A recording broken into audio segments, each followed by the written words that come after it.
انسان کی کہانی کی پچھلی قسط میں ہم نے دیکھا کہ اللہ تعالیٰ نے وفاداری کرنے والوں کو اس دنیا میں کس طرح غلبہ و اقتدار دیا۔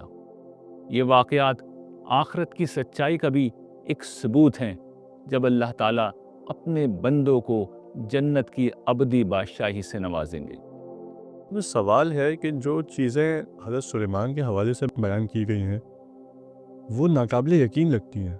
دیکھیے، حضرت سلیمان علیہ السلام کوئی عام شخصیت نہیں تھے، وہ اللہ تعالیٰ کے ایک پیغمبر تھے، اور پیغمبر بھی بنی اسرائیل کے، جن کے بارے میں اللہ تعالیٰ کا قانون یہ ہے کہ جب یہ لوگ وفاداری کریں گے تو اللہ تعالیٰ انہیں اپنے انعام، افضال اور عنایات سے اور غلبہ و اقتدار سے نوازے گا۔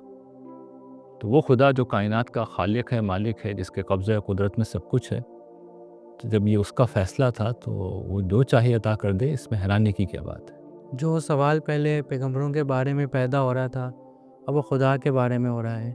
کیا واقعی خدا وہ سب کچھ کر سکتا ہے جس کا ظہور حضرت سلیمان علیہ السلام کے زمانے میں ہوا؟ دیکھیے، خدا کے بارے میں یہ سوال اس لیے پیدا نہیں ہوتا کہ خدا کی تخلیق، یہ کائنات ہمارے سامنے ہے، جو غیر معمولی عجوبے یہاں پائے جاتے ہیں، جو قدرت ہے، ربوبیت ہے، جو علم ہے، وہ اتنے غیر معمولی ہیں کہ اگر اس کے خالق کو مان لیا تو پھر وہ سب کچھ کر سکتا ہے۔ اور وہ خالق چھوٹی چھوٹی چیزوں میں کیا کیا عجیب و غریب کام کر رہا ہے، اس کا کوئی نمونہ دیکھنا ہے تو شہد کی مکھی کو دیکھ لیجیے، آپ کو اندازہ ہو جائے گا کہ خدا کی قدرت کس طرح ظہور کرتی ہے۔ زمانہ قدیم سے انسان شہد کو بطور غذا اور دوا کے استعمال کرتے آئے ہیں۔ شہد کی مکھیوں کی ایک پوری کالونی مل کر شہد بناتی ہے۔ اس کالونی میں مختلف قسم کی مکھیوں کا مختلف کام ہوتا ہے۔ کچھ مکھیاں مختلف پھولوں سے رس چوس کر چھتے میں موجود مکھیوں کو یہ شہد منتقل کر دیتی ہیں۔ یہ مکھیاں اس شہد کو اس قابل بناتی ہیں کہ اسے چھتے میں محفوظ کیا جا سکے۔ پھر یہی مکھیاں موم کے ذریعے سے چھتے کو سیل کر دیتی ہیں تاکہ شہد محفوظ رہ سکے۔ جس خدا نے شہد کی مکھیوں کو یہ قدرت اور علم دیا ہے کہ وہ شہد کو بنائیں، وہ خدا حضرت سلیمان علیہ السلام کو وہ علم کیوں نہیں دے سکتا جس کا ذکر قرآن مجید اور بائبل میں ہوا ہے؟ بات صرف اتنی ہے کہ شہد کا بننا ہمارے لیے ایک روزمرہ مشاہدے کی بات ہے، اس لیے ہمیں اس پر کوئی حیرت نہیں ہوتی۔ لیکن انبیاء روز روز نہیں آتے، نہ ان کے معجزے ہم روزمرہ زندگی میں دیکھ پاتے ہیں، اس لیے ان کے علم پر ہمیں حیرت ہوتی ہے۔ شہد کی مکھی ہو یا اس کائنات کی کوئی اور شے، ہر ایک کا معاملہ یہی ہے کہ وہ اپنے بنانے والے کی قدرت اور علم کا اظہار ہے۔ اس دنیا کی ایک اور خصوصیت یہ ہے کہ یہاں انتہائی متنوع بلکہ متضاد نوعیت کی تخلیقات موجود ہیں۔ اوپر آگ برساتا سورج اور نیچے موجیں اٹھاتا سمندر، برف سے ڈھکے جامد پہاڑ اور بہتے دریا، منفی چارج رکھنے والے الیکٹران اور مثبت چارج رکھنے والے پروٹون اس تضاد کی چند مثالیں ہیں۔ مگر ہم دیکھتے ہیں کہ یہ متنوع اور متضاد خصوصیات کی حامل تخلیقات مل کر ایک مقصد کو اس طرح پورا کرتی ہیں کہ صاف لگتا ہے کہ ان کے پیچھے کوئی حکیم اور ذہین ہستی ہے جو اپنی قدرت اور علم سے نہ صرف انہیں تخلیق کرتی ہے بلکہ ایک مقصد کے لیے انہیں باہمی طور پر مرتب اور منظم کر کے استعمال کر لیتی ہے۔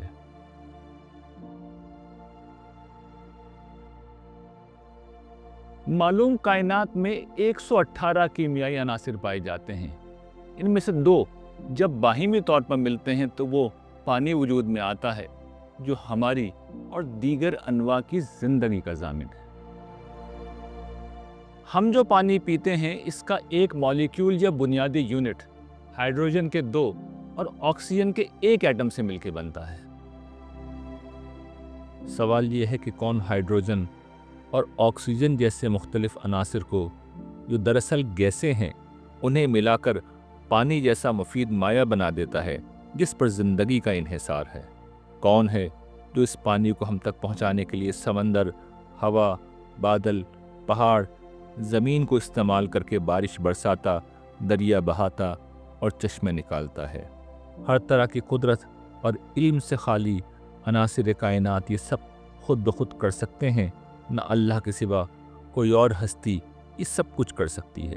یہ سب کرنے والی ایک ہی رحیم و کریم ہستی ہے جو مظاہر کائنات میں ربط و نظم پیدا کر کے اور انہیں ربوبیت کے ایک عظیم نظام کا حصہ بنا کر مخلوقات کی زندگی اور پرورش کا اہتمام کرتی ہے۔ تمہارا الہ ایک ہی الہ ہے، اس کے سوا کوئی الہ نہیں، وہ سراسر رحمت ہے، اس کی شفقت ابدی ہے۔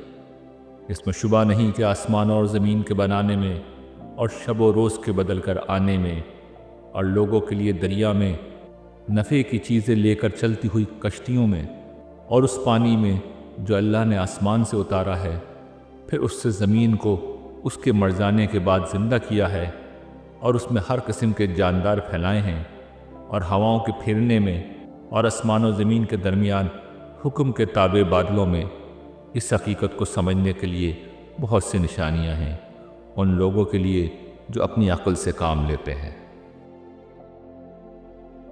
اندھے، بہرے، بے شعور اور بے ترتیب مادے سے بنی اس کائنات میں پایا جانے والا یہ نظم و ترتیب اس بات کا گواہ ہے کہ اس کائنات کا ایک خالق ہے جس کا کوئی شریک نہیں۔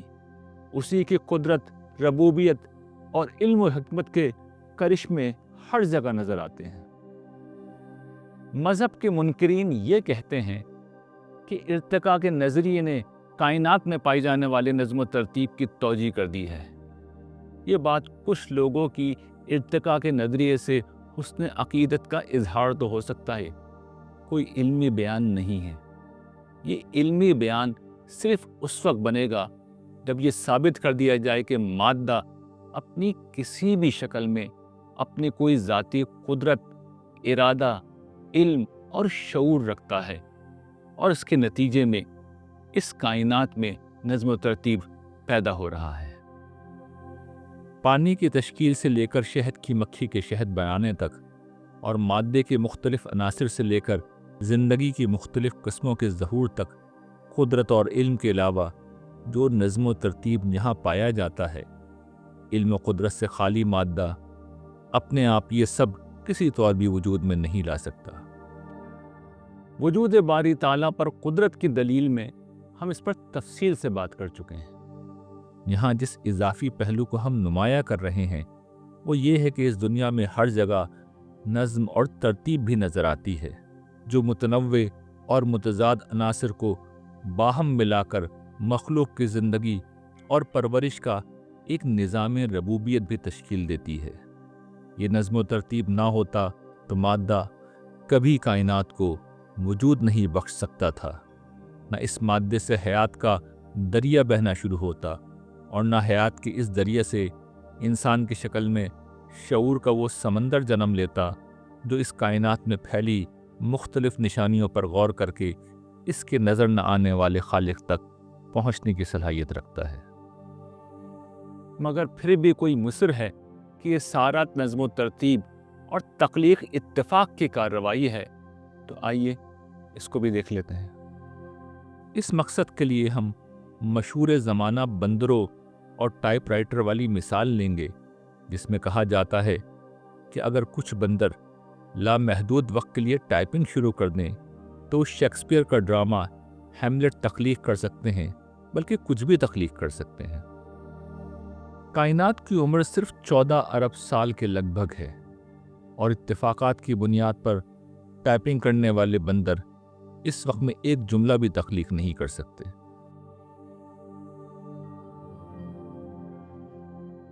ایک باشعور انسان جسے ٹائپنگ آتی ہو، اسے یہ جملہ لکھنے میں چند سیکنڈ لگیں گے، لیکن یہ کام اگر کسی بندر کو دے دیا جائے اور معاملے کو اتفاقات کے حوالے کر دیا جائے تو ریاضی کا علم یہ بتاتا ہے کہ 14 ارب سال میں بھی یہ جملہ لکھا نہیں جا سکتا۔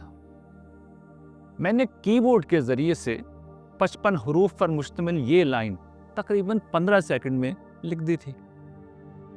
ریاضی کے مطابق میرے لیپ ٹاپ پر بیٹھے ہوئے کسی بندر کو محض اتفاق کی بنیاد پر یہ لائن لکھنے کے لیے مجموعی طور پر جو لائنیں لکھنی ہوں گی ان کی تعداد ایک ایسا عدد بیان کرے گا جس میں 3 کے آگے 110 دفعہ صفر لگا ہوگا۔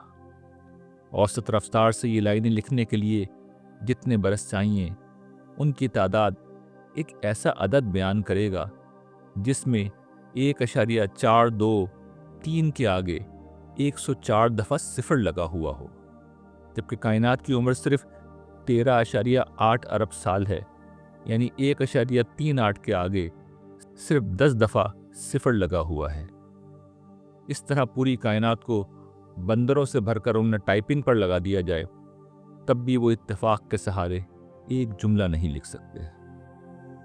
ملحدین کے فلسفے کی پوری عمارت چونکہ اتفاقات پر قائم ہے، اس لیے بعض ملحدین جیسے رچرڈ ڈکسن نے اس مسئلے کی نزاکت کو محسوس کرتے ہوئے اس کا حل پیش کرنے کی کوشش کی ہے۔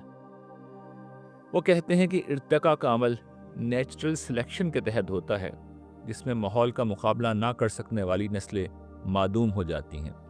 اس لیے بندر کی ٹائپنگ کی مثال میں یہ تبدیلی کرنی ہوگی کہ بندر کو غیر ضروری لائنیں نہیں لکھنی ہوں گی، بلکہ ہر دفعہ وہ اصل مفہوم سے قریب ترین لائن کو لے گا، اور یوں وہ نسبتاً بہت کم وقت میں ایسا بامعنی جملہ لکھ سکے گا۔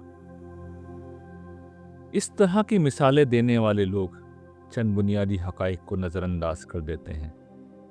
پہلا یہ کہ وہ نیچر یا مادی دنیا کو خدا مان کر ان میں وہ قدرت اور علم فرض کر رہے ہیں جو در حقیقت ان میں پایا ہی نہیں جاتا۔ اس قدرت اور علم کے بغیر نیچرل سلیکشن وجود میں نہیں آ سکتا۔ دوسرا یہ کہ ایک خلیے پر مشتمل جانداروں جیسے بیکٹیریا کی سطح پر بھی زندگی اتنی زیادہ پیچیدہ ہے کہ بغیر علم و قدرت کے محض اتفاقات کے سہارے اسے وجود میں نہیں لایا جا سکتا۔ مثلاً ای کولائی بیکٹیریا کا جینیاتی کوڈ 45 لاکھ حروف پر مشتمل ہے، جو ایک بڑی کتاب سے بھی زیادہ معلومات رکھتا ہے اور جسے اتفاقات کے سہارے وجود میں لانا ممکن نہیں۔ تیسرا یہ کہ دھرتی پر زندگی کے آغاز کے لیے زمین جیسی موزوں جگہ کا موجود ہونا ضروری ہے۔ اس کے لیے بگ بینگ سے لے کر ستاروں اور نظام شمسی سے لے کر زمین جیسے سیارے کی تشکیل، اور پھر دھرتی پر زندگی کو ممکن بنانے والے بہت سے عوامل جیسے پانی، فضا، سورج سے مناسب فاصلہ وغیرہ کی موجودگی کو اتفاق کے کھاتے میں ڈالنا پڑے گا۔ اس اتفاق کو وجود میں لانے کے لیے ہمیں ایک دفعہ پھر کسی عدد کے آگے اتنے زیادہ صفر لکھنے پڑیں گے کہ انہیں گنا بھی نہیں جا سکتا۔ حقیقت یہ ہے کہ کائنات کی تخلیق اور پھر اس میں مادے کی تخلیق، پھر مادے سے زندگی کی تخلیق، زمین پر حیات کی تخلیق اور آخر میں حیات سے شعور کی تخلیق کے تمام مراحل میں اتنے زیادہ عوامل کار فرما ہیں کہ پوری کائنات کے تمام ایٹم، بلکہ اس سے بھی چھوٹے ذرات کی جگہ بندروں کو بٹھا کر ان سے ایک جملہ لکھوایا جائے تو وہ نہیں لکھ سکیں گے۔ دوسری طرف کتاب حیات ایک جملے کا نام نہیں، بلکہ ایک ضخیم کتاب ہے جس کا ہر جملہ دوسرے جملے سے مل کر ایک پیراگراف، ہر پیراگراف دوسرے سے مل کر ایک باب، اور ہر باب دوسرے سے مل کر پوری کتاب بناتے ہیں۔ اتفاقات کے سہارے یہ منظم اور مرتب کتاب لکھنا ممکن نہیں ہے۔ خیال رہے کہ اس پوری مثال میں ہم نے فرض کر رکھا ہے کہ بندروں کو ٹائپ کرنے کی قدرت حاصل ہے، جبکہ حقیقت ہم پہلے ہی بیان کر چکے ہیں کہ مادہ اپنی کسی بھی شکل میں خارجی مداخلت کے بغیر خود بخود کچھ بھی نہیں کر سکتا، نہ وہ کوئی ایسا علم رکھتا ہے جس کی بنا پر وہ کسی چیز کو وجود میں لا سکے۔ ان دونوں چیزوں کے بغیر کوئی بامعنی چیز کبھی وجود میں نہیں آ سکتی۔ لیپ ٹاپ کے سامنے اگر کسی مورتی کو رکھ دیا جائے جو ہر طرح کی قدرت سے خالی ہوتی ہے تو لامحدود وقت میں بھی ایک حرف نہیں لکھا جا سکتا، اور اگر واقعی کسی حقیقی بندر کو بٹھا دیا جائے تو عین ممکن ہے کہ وہ لکھنے کے بجائے کی بورڈ کی کیز نکال دے یا لیپ ٹاپ کو زمین پر پھینک کر توڑ دے، اس لیے کہ مورتی کے برعکس بندر میں قدرت تو ہے مگر علم اور حکمت نہیں ہے۔ یہی الحاد کے خلاف ہمارا بنیادی مقدمہ ہے کہ مادہ اپنی کسی بھی شکل میں نہ کوئی قدرت رکھتا ہے اور نہ علم، اس لیے وہ زندگی اور انسان جیسی باشعور ہستی کو وجود میں لا ہی نہیں سکتا، سوائے اس کے کہ کوئی قدیر و علیم ہستی اپنی قدرت اور علم کے بلبوتے پر پہلے مادے کو وجود میں لائے، پھر مادے کو ایک خاص رخ پر ڈال کر اس سے حیات وجود میں لائے، پھر حیات سے شعور کو وجود میں لائے۔ اس خارجی ہستی کو مانے بغیر تخلیق کا مسئلہ حل نہیں ہو سکتا۔ یہاں اس بات کی وضاحت ضروری ہے کہ کائنات کی نظم و ترتیب سے ہماری مراد انٹیلیجنٹ ڈیزائن ہرگز نہیں ہے۔ قرآن مجید کائنات میں جس ڈیزائن کو متعارف کراتا ہے اسے وائز ڈیزائن کہا جا سکتا ہے، اس لیے کہ اس میں جہاں نفع بخشی پائی جاتی ہے وہاں جان بوجھ کر کچھ چیزوں کو بظاہر ناتمام، ناقص یا غیر نفع بخش بنایا گیا ہے۔ ایسا کیوں کیا گیا ہے، اس پر ہم انسان کی کہانی کی اگلے قسط میں مقصدیت کی دلیل کے تحت بات کریں گے۔ سر دست صرف یہ واضح کرنا مقصود ہے کہ یہ کائنات ایک حکیمانہ یا وائز ڈیزائن پر مشتمل ہے۔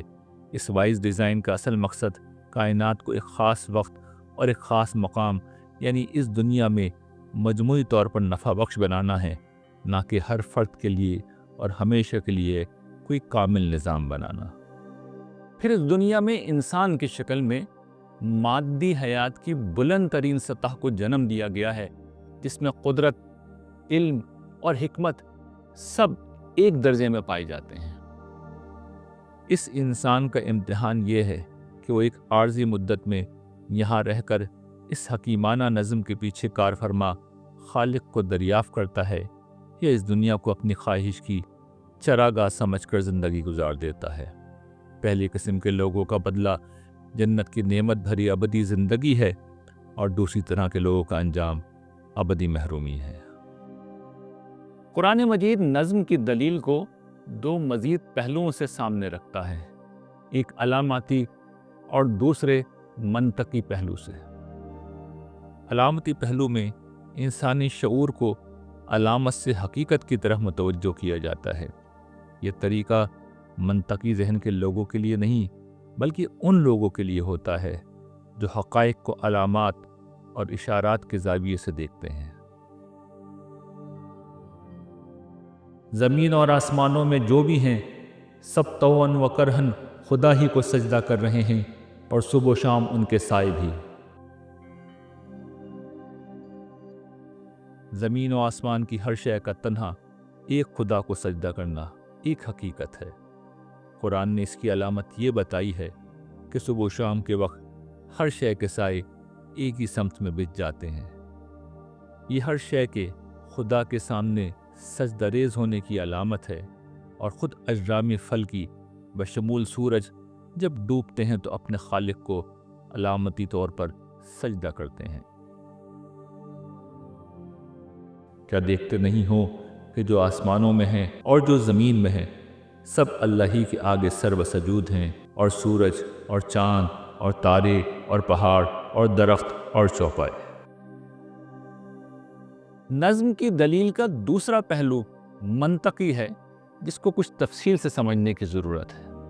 موجودہ دور سے قبل انسانوں نے زیادہ تر شرک کے زیر اثر زندگی گزاری ہے۔ شرک میں ایک سپریم خدا کے علاوہ دیوتاؤں یا خداؤں کی ایک انجمن ہوتی تھی جن کے ذمے مختلف کام ہوتے تھے۔ قرآن مجید ان باطل خداؤں کی نفی کرتے ہوئے لوگوں کو یہ توجہ دلاتا ہے کہ تم اس کائنات کی سلطنت پر غور کرو۔ اگر یہاں ایک سے زیادہ خداؤں کا راج ہوتا تو ہر خدا دوسرے سے لڑ رہا ہوتا یا اپنی مرضی سے کام کرتا۔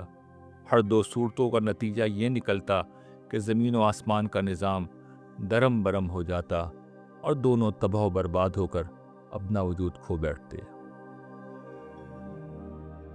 کیا انہوں نے زمین کے الگ معبود ٹھہرا لیے ہیں جو اس کو زندگی بخشتے ہیں؟ اگر زمین و آسمان میں اللہ کے سوا دوسرے معبود بھی ہوتے تو دونوں درم برم ہو جاتے۔ سو اللہ عرش کا مالک ان سب چیزوں سے پاک ہے جو یہ بیان کرتے ہیں۔ قرآن مجید اس مشرکانہ تصور کی غلطی ایک اور پہلو سے واضح کرتا ہے کہ خدا کے ساتھ کوئی بھی خدائی میں شریک ہوتا تو وہ معبود اپنی مخلوق کو لے کر الگ ہو جاتا اور اپنی سلطنت چلاتا۔ اس کے ساتھ کسی وقت دونوں خداؤں میں جنگ بھی چھڑ جاتی اور کائنات میں موجود تمام نظم درم برم ہو جاتا، مگر کائنات اس طرح کی ہر جنگ اور فساد سے بالکل پاک ایک ہی ہستی کے بنائے ہوئے نظام کے تحت کام کرتی ہوئی نظر آتی ہے۔ چنانچہ یہ نظم کائنات کے خدا کے ہونے ہی کا نہیں، اس کے خدائے واحد ہونے کا بھی کھلا ہوا ثبوت ہے۔ خدا نے کسی کو اپنی اولاد نہیں بنایا ہے اور نہ اس کے ساتھ کوئی دوسرا معبود ہے۔ اگر ایسا ہوتا تو ہر معبود اپنی خلق کو لے کر الگ ہو جاتا اور پھر وہ ایک دوسرے پر چڑھ دوڑتے۔ اللہ ایسی باتوں سے پاک ہے جو یہ بیان کرتے ہیں۔ آج کا جدید انسان بہت سارے خداؤں کو نہیں مانتا، مگر وہ فطرت کی متضاد طاقتوں سے ضرور واقف ہے۔ سوال یہ ہے کہ اگر یہ سب طاقتیں خود مختارانہ کام کرتی ہیں تو پھر ہمیں اپنے ہر طرف فساد اور تباہی نظر آنی چاہیے۔ یہ بامان ربط و نظم تو کوئی باشعور اور صاحب قدرت ہستی ہی پیدا کر سکتی ہے۔ خدا کے وجود اور توحید کے تصور پر نظم کی اس دلیل کو وہ واقعات اچھی طرح واضح کرتے ہیں جو حضرت سلیمان علیہ السلام کے بعد پیش آئے۔ حضرت سلیمان 40 سال کے عرصہ اقتدار کے بعد اس دنیا سے رخصت ہوئے تو ان کے بعد ان کا بیٹا رجام اقتدار میں آیا۔ وہ نہ نبی تھا، نہ اس کے ساتھ وہ خدائی عنایات تھیں جو حضرت داؤد و سلیمان کو حاصل تھیں۔ دوسری طرف سلطنت بہت بڑی ہو چکی تھی جس میں بادشاہت کے بہت سے امیدوار اور خواہش مند موجود تھے۔ نتیجہ یہ نکلا کہ باہمی خانہ جنگی شروع ہو گئی اور حضرت سلیمان کی عظیم سلطنت 2 حصوں یہودیہ اور اسرائیل میں تقسیم ہو گئی۔ یہ ریاستیں طویل عرصے تک حالت جنگ میں رہیں۔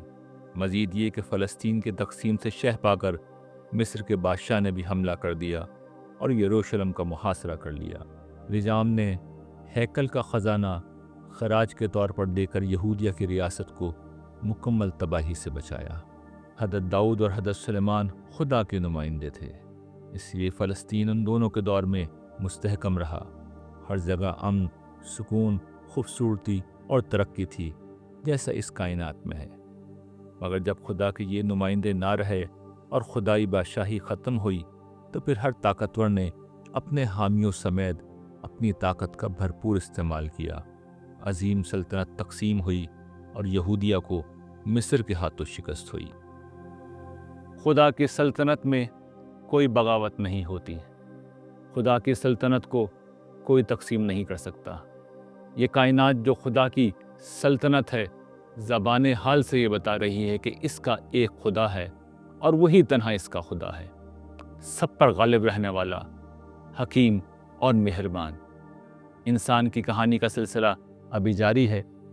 اللہ نے کے بعد نگاہ شوق میں آ، پردہ گماں سے نکل، میں اپنی ذات سے نکلوں، میں اپنی ذات سے نکلوں، تو لامکان سے نکل، نگاہ شوق میں آ، پردہ گماں سے نکل، نگاہ شوق میں آ، پردہ گماں سے نکل۔